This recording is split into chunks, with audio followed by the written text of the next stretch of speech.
Hello, my friends. It's Jennifer McCollum here with the Parent Coach Club, and I am here with the fabulous Michele Shilvock. Hello, Michele. Hi, Jennifer. Thanks for having me. I'm so excited to have you here today because you are a behavior analyst who's going to talk to us today about bridging the gap between those challenging behaviors that our kids have when they get home from school. So you're bridging the gap between school and home, and you're going to give us some strategies.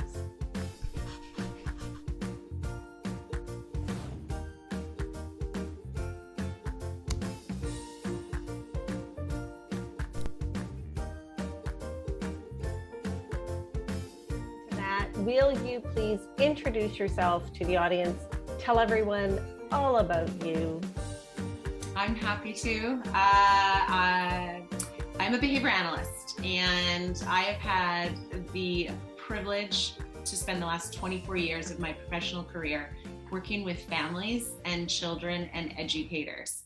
And the span of that career has seen me work with children on the autism spectrum, and expanded now to more of a neurodiverse population. So neurodiversity with respect to children with ADHD, autism, oppositional defiance disorder, learning disabilities. And now today, where I split my time between supporting parents of neurodivergent children and educators, and just parents who are a bit lost with understanding the complex needs of their children who may be neurotypical or neurodivergent, and really trying to get to the root understanding of that. And I'm a mama, so I really value the opportunity to talk to someone else and work through what's going on, because there's such an individual nature to this.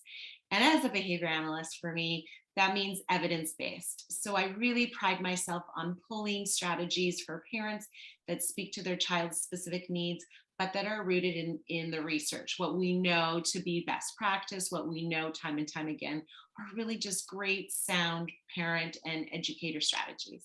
So that's me. I split my time between private practice, and I also have the privilege of doing a lot of school-based educating and public speaking around various topics, which is a passion of mine as we're doing this today. So yeah, I split my time between both. Okay, Michele, you're awesome. That's awesome. You've got so much you can provide for us, but we're going to focus on these strategies to bridge the gap between these complex behaviors that are happening from school to home. And I'd love that your work is evidence-based. I think parents are going to really want to know that, and that you really focus on the root of what's going on, not just the surface level behavior, why it's going on. So I can't wait to dive into that. And I think that that's a misconception, right? Families, educators alike might hear behavior analysts and think it's a behavioral approach versus a relationship approach. And I like to believe that I'm a beautiful marriage of both, looking at attachment and connection, but understanding the behavioral elements that go into why children do what they do. And I guess that sort of led me to really shift from working with the really young itty bitties to really focusing my practice now on school-age children, preschool and up, because there's this new variable of your child is spending more of their day when they're in kindergarten and up, more of their day, Monday to Friday, is spent with an educator than it is with you as a parent. So it changes the dynamics of what relationship and challenging complex behavior might look like when kids are really little versus school age. And it's where we sort of, in the psychology world, this term after school restraint collapse was coined, because what we were finding is all these amazing children left for school in the morning, preschools, daycares even, and were leaving in a happy disposition and greeting their parents and loved ones at pickups with this Jekyll and Hyde of collapse, because of so much of the stress they were under in the schools. And a lot of that can stem from many reasons. With neurodivergent children, it can be because they're masking, they're hiding the stress in their day. It can be because children are having to work 150 times more than others to stay afloat at school all day. And so I often describe it as the soda can moment. Have you ever heard of this? Soda can moments? No, I haven't, but I can imagine. Right? I can picture So it. every stress a child meets in their day is like a soda can moment. The soda can shakes, right? And so parents are often the safe people in a child's life. So when a child hops into the car and the first thing a parent says is, "How was your day?" It's right? That eruption of challenging behavior just overflows from every instance of stress that child's been under all day long at school. So, okay, so I can think of so many moments when the questions and the soda can moments I can imagine. So tell us then what happens. What should we be doing when they first get home from school? And this could possibly be happening. This could be a soda can moment. What kind of questions should we be asking? That's a great question. And the key is don't ask questions. So I have sort of 5 key elements I like to give parents who are navigating this. And you mentioned this at the beginning, this idea of us really, and what I pride myself on is bridging a root understanding. But as parents, that could take weeks or months to figure out what's happening at school that's generating this stress. So these 5 tips are, what can we do right now today when you watch this and you're navigating. And so the first one is stop asking questions. A question is a demand, and that's what kids have been rapid fired all day long at school. So instead, follow your child's lead. Just wave, hi, hop in the car. Don't ask them about their day. It feels like an interrogation to a child. And actually, many children can't recall in a really systematic way about their day. And how was your day is such a benign question. I don't know. In what context? Recess, music, lunch, math. So by stripping that question, we're really taking that pressure off the kid.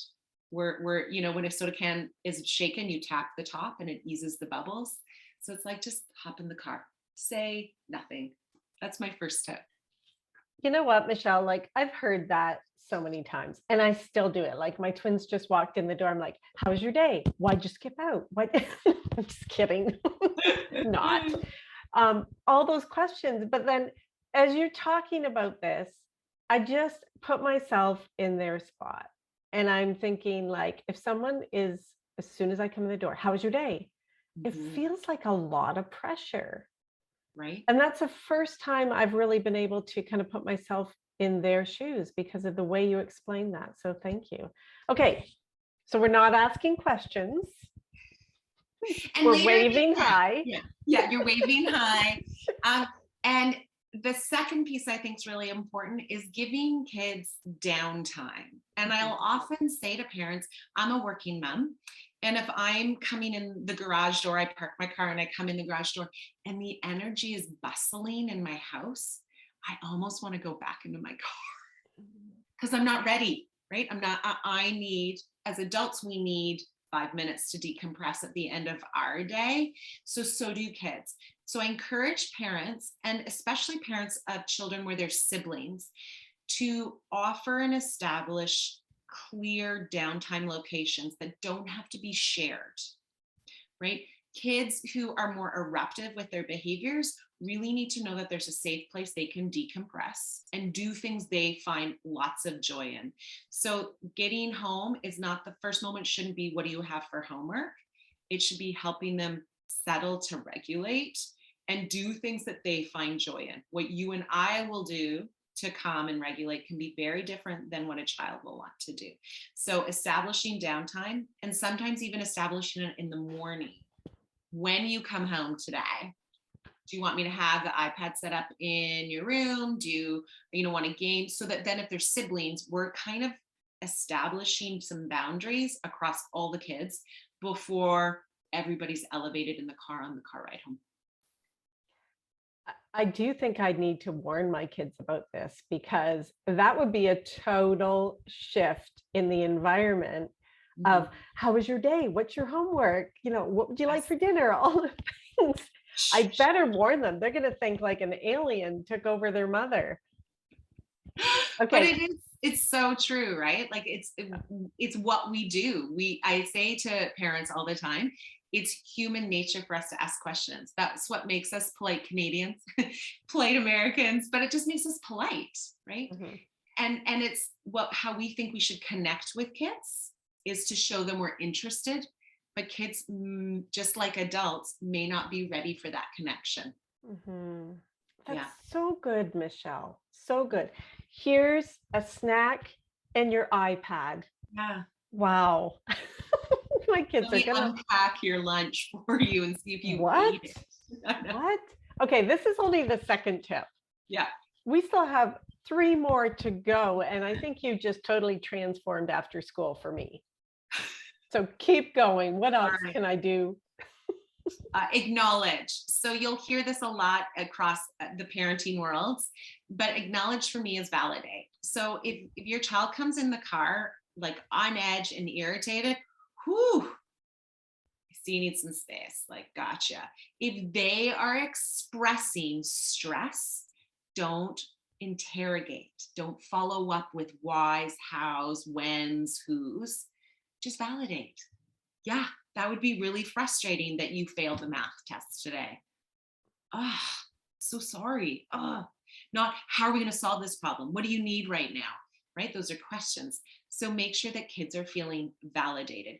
That also means if they're asking of you by asking their siblings to stop things, even if it seems unreasonable, validate their feelings. I hear you, you're needing space from your brother right now. Gotcha. Let me help you with that. Not you're being unreasonable. Your brother just asked me to turn on the radio in the car. Just your child's elevated. They need to know that you see they're elevated so that they're being acknowledged without interrogating.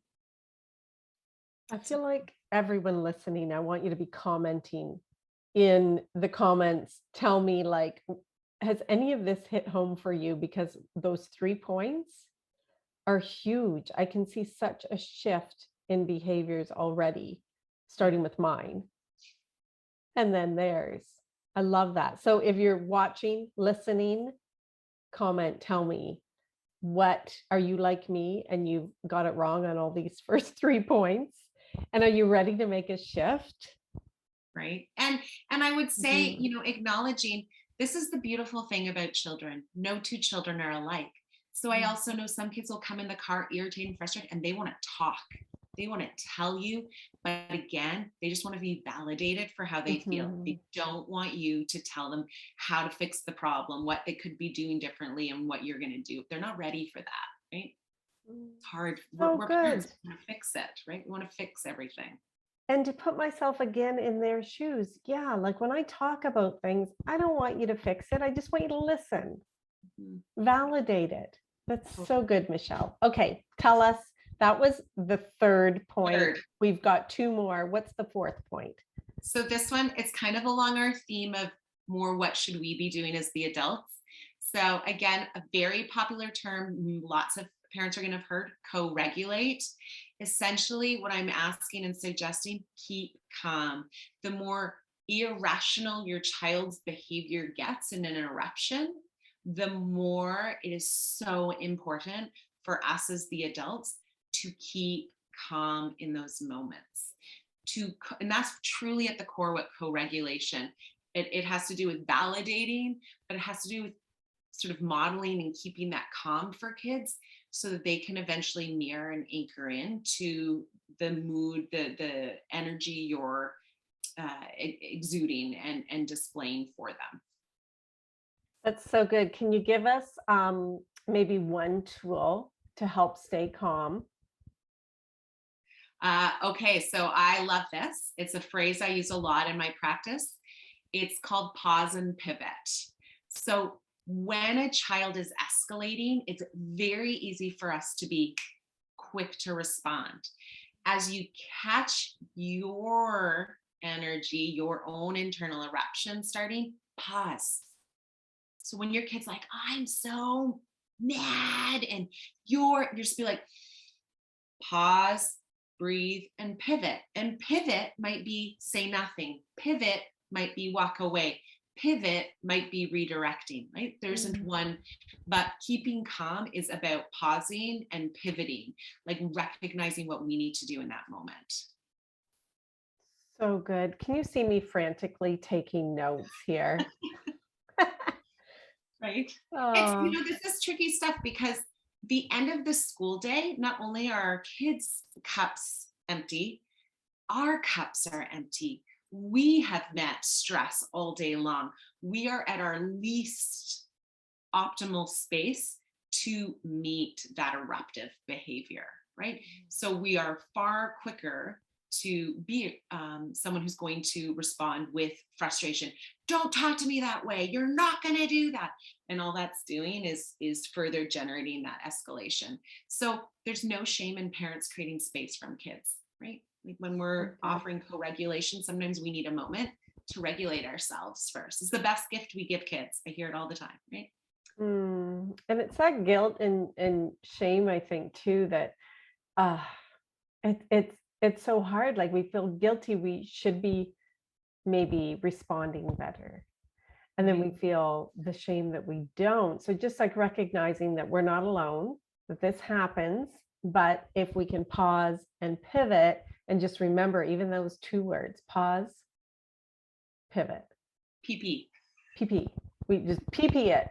Right? PP it. But it's true, right? It's you have older kids and we have no control over those triggers in their day. We can advocate, we can do all these amazing things, but at the end of the day, all we have control over is how we respond to our elevated, dysregulated children. That's what we have control on at pickup after school. Wow, I think I'm going to go back and look at that quote you just said. All we have control over is how we regulate ourselves. Is that what you said? Yeah. Okay. I tried to write it control down. what's happening at school, right? We're not there. We're parents. Gosh, we are hardwired to want to control everything. It is the hardest thing to let go as parents.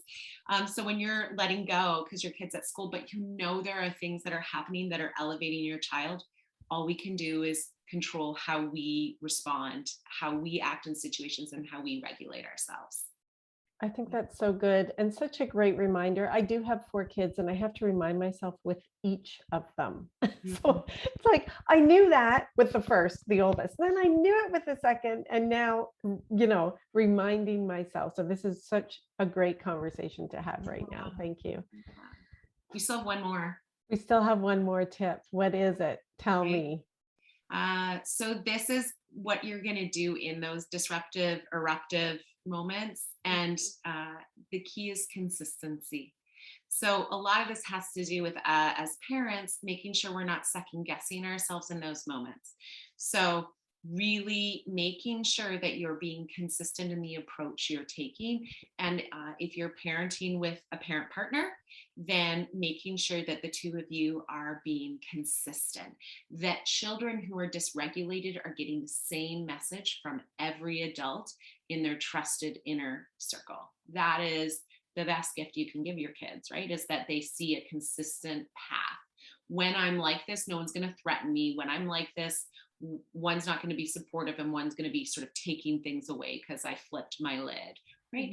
That the adults are consistent, not just in how they react, but how they respond to children. So I know there's someone listening right now that is probably going, okay, I know that's not happening in my house. Yeah. I'm not parenting consistently with my significant other. Can you give us a suggestion on how to maybe take the first step to getting that consistency happening? So there's 2 things I'll often suggest to parents. So I'm going to give you a bonus one. One is start having private conversations with your parent partner, your parenting partner, right? Start talking about, because see what happens is when parents have different beliefs about why their children behave a certain way, they will react a certain way. Right? When our beliefs differ, so do how we respond. So have conversations with your partner. Start talking about, why is our son or daughter doing this after school? Are we on the same page with understanding the why? Right? So bridging that understanding, even if we don't know the full trigger, we're both acknowledging that our child's not being manipulative or disrespectful with intent, right? And then create key phrases that can be really helpful. So you start having conversations, come up as a team. What are we going to say? What are these like catchphrases we're going to use? I'm a meditator, so mantras are really big for me, right? Like mantras to help me settle into a mindset. So it's like a mantra. What are you as a couple going to say when your child is screaming at you and spewing venom? Like, what is that validating statement going to sound like? And especially with neurodivergent kids, that consistent, validating, but same sounding phrase is actually a good thing. So I have parents who will write those phrases down and keep them inside cupboards. They'll keep them on their phones so they remember what that key phrase is in those pause and pivot moments. They're like, right, that's what I'm supposed to say. Can you give us an example of a phrase? Yeah, so great. When a child's maybe a child's explosive a lot. So having a key phrase for a child might be, I hear, or I understand I see you are feeling mad, or I see you are mad. I see you label behavior. I am here if you need me, and just leave it at that, right? When we don't have catchphrases, we actually say way more than we need to. It turns into like, I see you're mad and I don't want you being mad. And like, mad isn't okay. And I'm so sorry that Johnny, got you in trouble at recess, and Johnny's not a nice kid, right? Do you see where that's just like, so really clear, consistent, validating phrases. That's also really important in boundary setting, which isn't part of what we're talking about today per se, but having those catchphrases like, you are mad. I see you are mad. Hitting your brother is not okay when you're mad. Here is what you can do right now. Mom will give you space, right? Dad will give you space, so that we're always consistent with those phrases. Yeah. And how wonderful for the child too, to know what to expect when you are responding consistently. What a gift that would be. Right. Especially because truly our prefrontal cortex, that part of our brain that problem solves and regulates, is not fully developed till our mid-20s.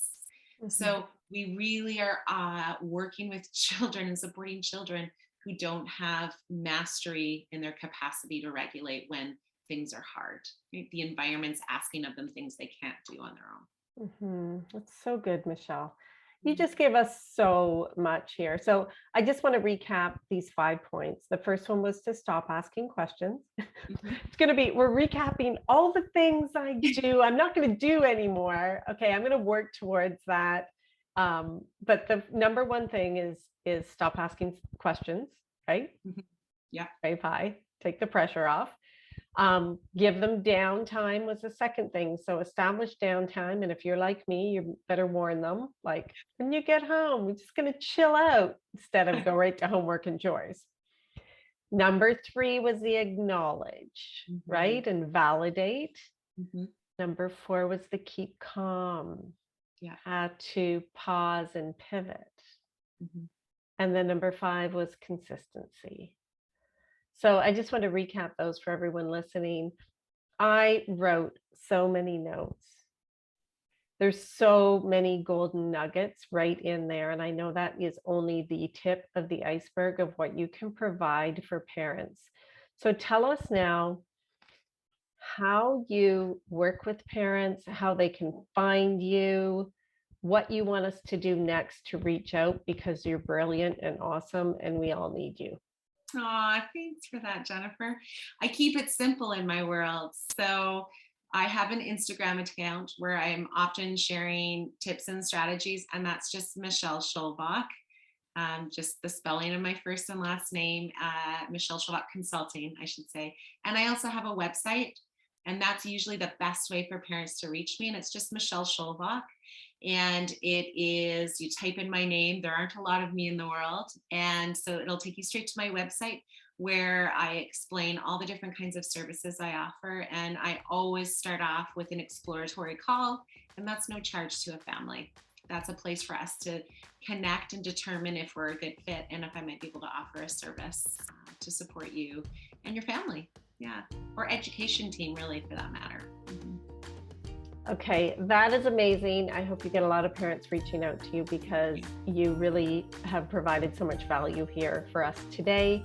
In our short time together, I can imagine how much you offer when you're working a number of hours with parents and really diving into what they specifically need. So thank you so much, Michele, for being here. I really appreciate it. I love all of the information you shared, and I hope you come back, maybe talk about boundaries. I know that was something, but that'd be another great conversation to have with you. Thank you for having me. Thanks, Michele. Take care. Bye. Bye-bye.